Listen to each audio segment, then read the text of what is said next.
સુરતના અમરોલી ખાતે 155 ઓલપાડ વિધાનસભા ભાજપ પરિવાર દ્વારા કેન્દ્રીય જળશક્તિ મંત્રી અને બિહારના સહપ્રભારી સી આર પાટીલની આગેવાનીમાં બિહારી ભાઈઓ માટે એક કાર્યક્રમ યોજાયો હતો।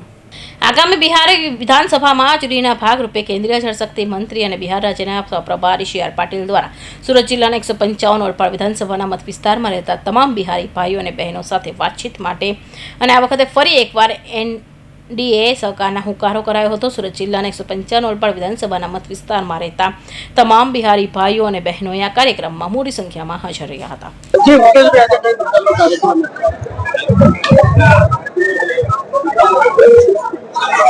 બિહાર રાજ્યની અંદર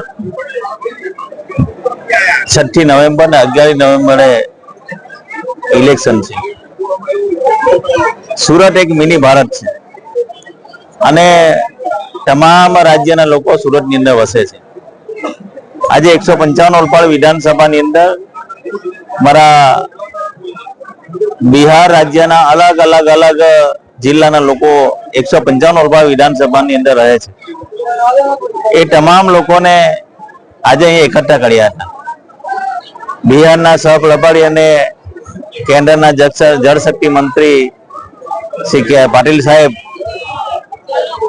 બિહારના સહપ્રભારી છે। તો એ આજે બિહાર પટનાની અંદર જ્યારે વર્ચ્યુઅલ માધ્યમથી 155 ઓલપાડ વિધાનસભાના બિહાર રાજ્યના તમામ જિલ્લાઓના લોકોને આજે સંબોધન કર્યું હતું અને આહવાન કર્યું હતું કે આ વખતે પણ બિહારની અંદર એનડીએની સરકાર આવે, નરેન્દ્રભાઈ મોદી સાહેબના હાથ મજબૂત કરવાના છે, નીતિશ કુમારજીના હાથ મજબૂત કરવાના છે।